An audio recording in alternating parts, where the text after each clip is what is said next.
أعوذ بالله من الشيطان الرجيم. بسم الله الرحمن الرحيم.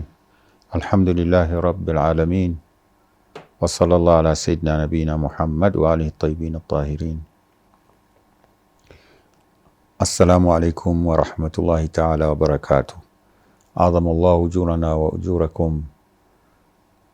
Ndugu zanguni watazamaji Waislamu na wengine, Mwenyezi Mungu awape subira na malipo mema kwa ajili ya subira katika hali hii ambayo imeupata umma wa Kiislamu wa kufa shahidi kiongozi au kiongozi muadhamu wa umma wa Kiislamu.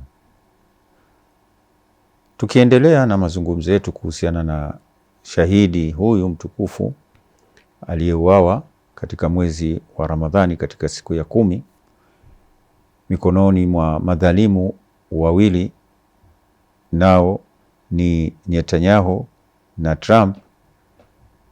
Tukiendelea na mazungumzo kuhusiana na maisha yake na historia yake, ni kwamba tulisema ya kwamba mazungumzo tunayo kuhusiana maisha yake ya kisiasa ni kwamba ina sehemu mbili. Sehemu ya kwanza ilikuwa ni kabla ya nini? Ya mapinduzi ya Kiislamu, kabla ya Imam Khomeini kurudi Iran.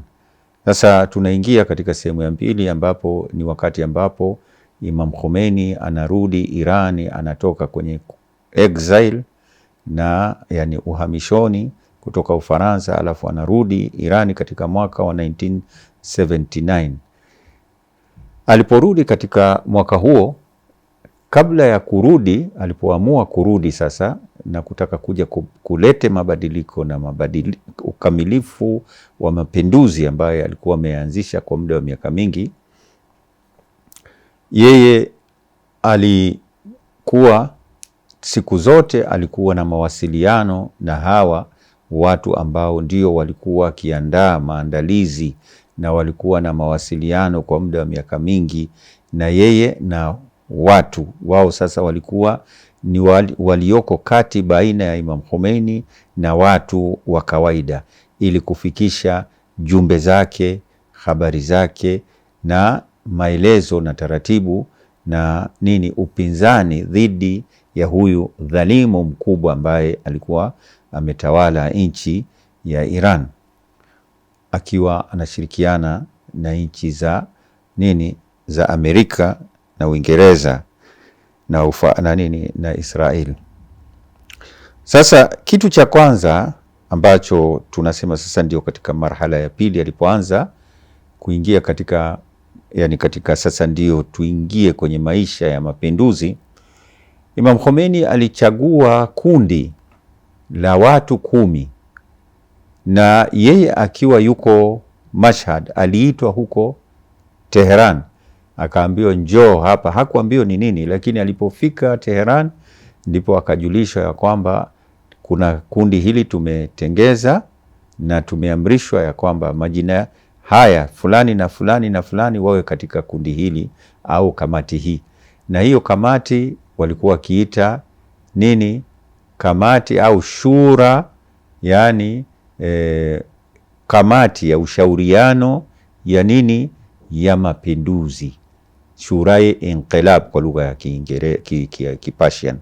Sasa hii kamati ndio ilikuwa na majukumu.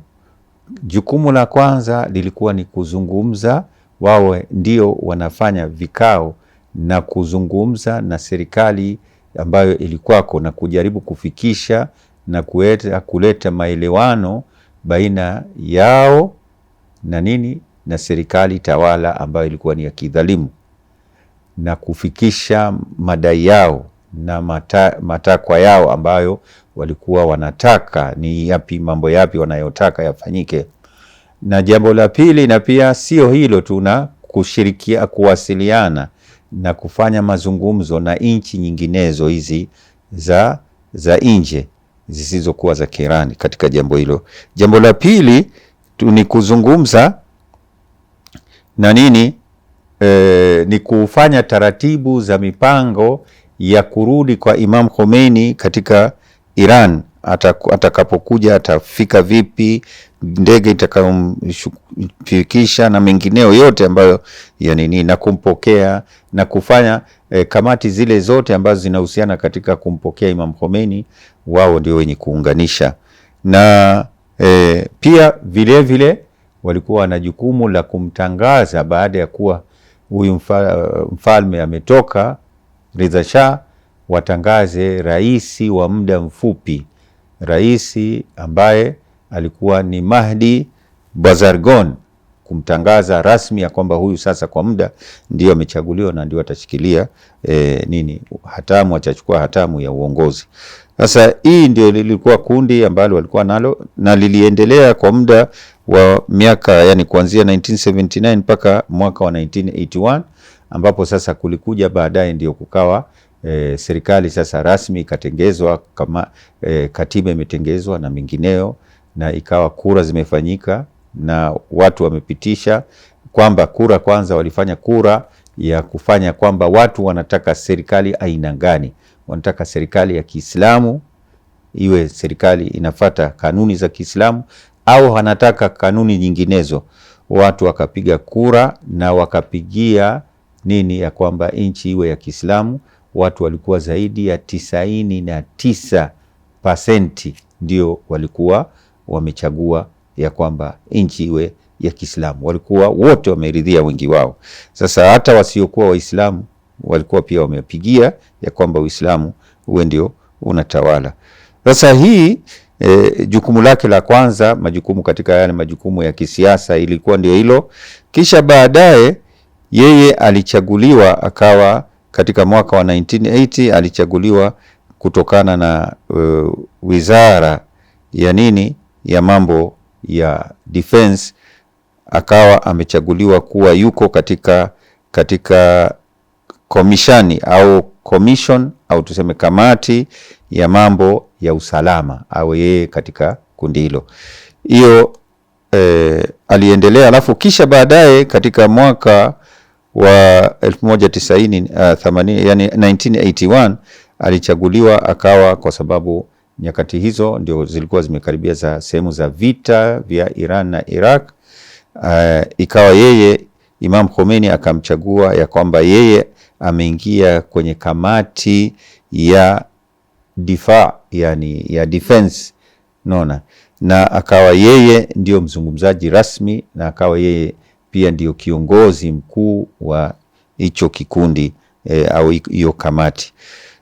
Na aliendelea hivi mpaka siku za baadaye katika mwaka wa 1980 pia aliweza kuchaguliwa pia. Kabla hata ya kuingia kwenye hizo sehemu, alichaguliwa na Imam Khomeini kuwa yeye ni imamu wa Ijumaa, yani ya Teheran. Akawa yeye ndio anasimamisha swala ya Ijumaa, ndio anatoa khutba na kufikisha jumbe zote za Imam Khomeini na mambo ambayo yanahusiana na nchi na serikali na mengineo.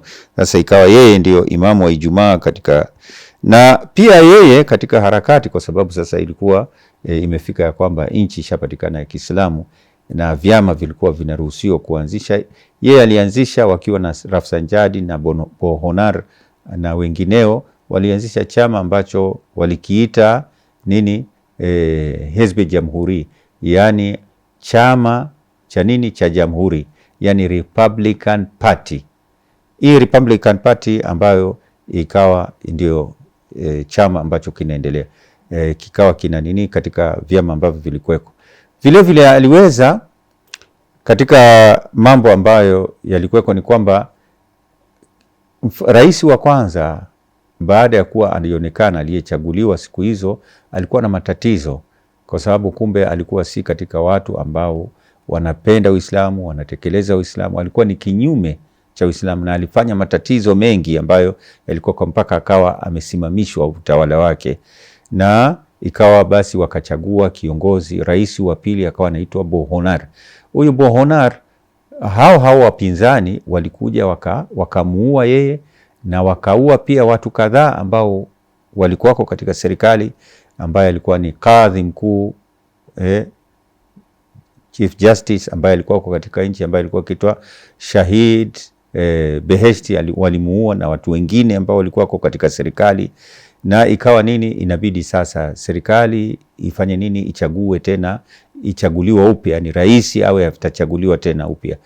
Sasa huyu naye akachaguliwa na kundi lake hilo ambalo chama hicho ambacho alikuwa ameanzisha cha Republican Party na au Islamic Republican Party, ikawa nini, yeye akachaguliwa na akasema ya kwamba wewe mpaka upiganie uwe rais.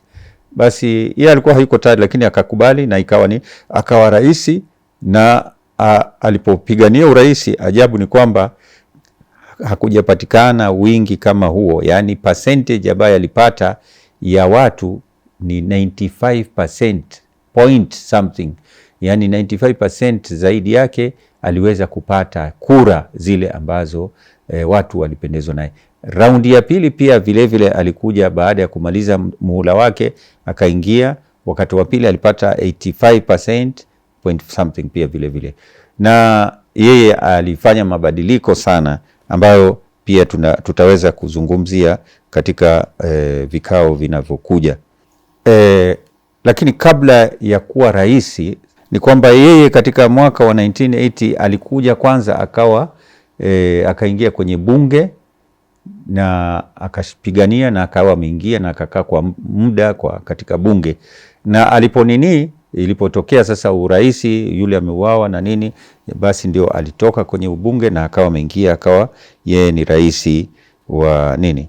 Na akiwa katika hali hizi, yeye walijaribu kumuua, walijaribu kumpiga, kumbom, waliweka cassette karibu naye wakati anatoa khutba, na ikamlipukia, ikawa imemuumiza mkono wake na kifua chake, na ikawa anatokwa na damu. Alikuwa tayari ni kama amefariki, lakini kwa uwezo wa Mwenyezi Mungu akarudi tena salama, akatoka salama baada ya kukaa hospitali kwa muda mrefu, na akarudi kwenye harakati. Lakini akawa ana uwete wa mkono wake wa kushoto ukawa, wa kulia hawezi kufanya harakati ipasavyo, kwa hivyo akawa anatumia mkono wa kulia, wa kushoto. Na kama tulivyosema, yeye aliweza kuwa rais, na kwa muda akiwa ni rais kwa muda. Katika maisha yale ya urais, kwa sababu kulingana na taratibu za nchi ya Iran ni kwamba kuna kamati kadhaa ambazo zinatawala, pamoja na kuwa kuna rais na makamati yake ambayo inatawala au cabinet. Kando yake kuna parliament ambayo iko, na kando yake pia kuna kamati nyingine ambayo ndiyo inafata sheria za Kiislamu na za kisasa, ambayo inaitwa Shurai Nigahbon, yani ni kamati au ni kamati ambayo inachunga maslahi ya sheria, ambayo iko na watu 6. Watatu ni wanasheria wa Kiislamu na watatu ni wanasheria au wana kanuni za kisasa. Sasa wao ndio wana Sasa kulikuwa kunatokea ikhtilafu baina ya hao, kwa sababu wale wakishachunguza kitu wanakifikisha kwenye parliament, kishazungumzia jambo inafikisha kwa hii komiti au kamati ambayo iko hapo ya wanasheria, lakini unakuta labda wanakosa kuelewana katika mambo. Sasa Imam Khomeini akatengeza kamati nyingine ambayo inaitwa Maslahati Nidham, ambayo inaangalia maslahi ya ya nidhamu ya system ya serikali ya Kiislamu. Ikawa mtu wa kwanza ambaye alichukua jukumu la kusimamia akawa ni yeye. Sasa wao na kamati hilo wanatatua matatizo na ikhtilafu ambazo zinapatikana baina ya makundi haya mawili, kamati hizi parliament na hii kamati ya wanasheria. Sasa yeye alipatiwa uongozi wakati huo, pamoja yeye ni rais, lakini bado ni mkubwa wa Maslahati Nidham. Sasa yeye baadaye ilitokea kwamba Imam Khomeini wakati wake, umri wake umefika mwisho na akawa ameaga dunia.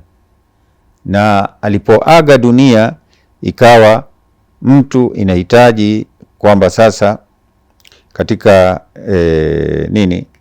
miaka iliyokuja baadaye yeye aliaga dunia na ikawa Sayyid Khamenei akachaguliwa na kamati ambayo inaitwa experts au wajuzi wa sheria, ambao wao ndio kazi yao ni kuchagua mtu ambaye anachukua nafasi ya kiongozi wa umma. Sasa yeye kutokana na watu wengi ambao walikuweko, yeye akawa ndio atachaguliwa na akawa amechukua wakati huo, yeye ndio akawa sasa yeye ndio waliu faqih, yeye ndio sasa anachukua mahala pa Imam Khomeini, na wakati huo sasa ikawa amemaliza au ameacha uongozi wake wa kama rais, na akawa sasa yeye ni kiongozi wa umma wa Kiislamu. Kuanzia wakati huo tunakuta kuna mambo kadhaa ambayo tukiwa tutazungumzia mambo gani ambayo ameweza kufanya katika harakati zake au katika uongozi wake.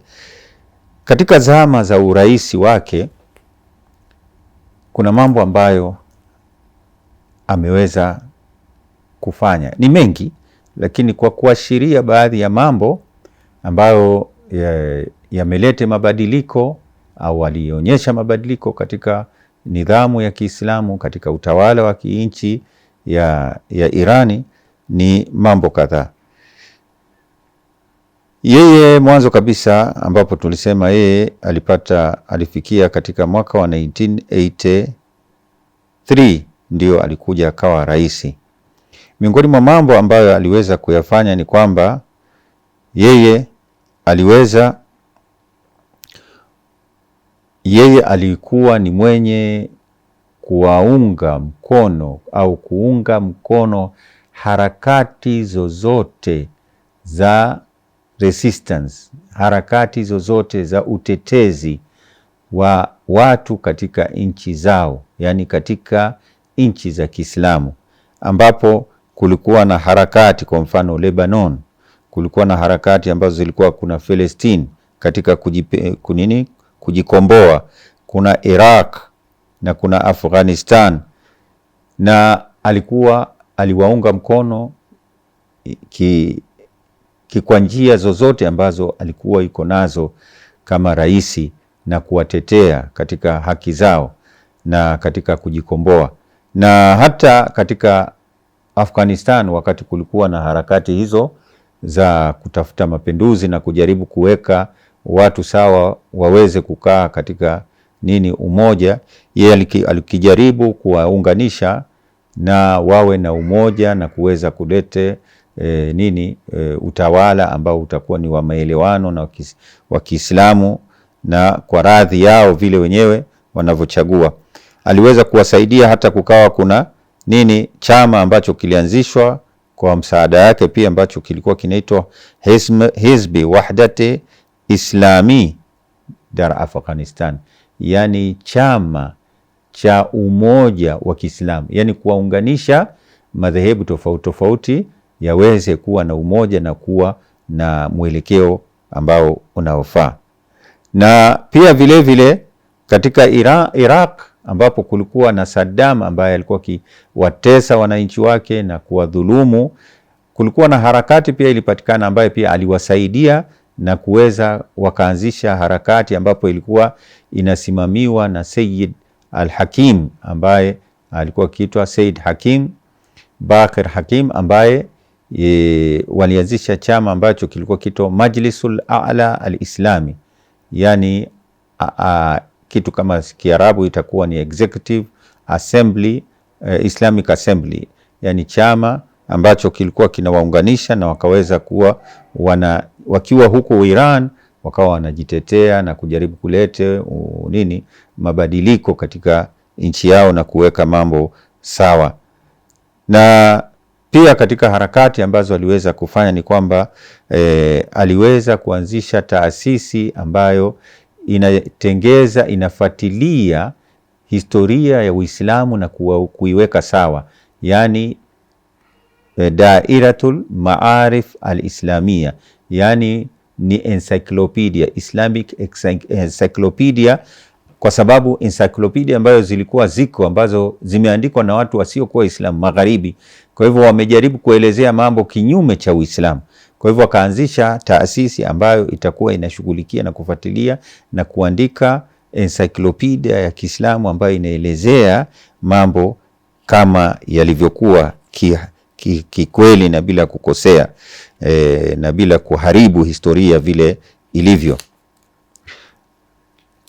Tukiendelea pia ni kwamba hizo ni katika harakati ambazo aliweza kuzifanya katika nyakati zake alipokuwa ni rais.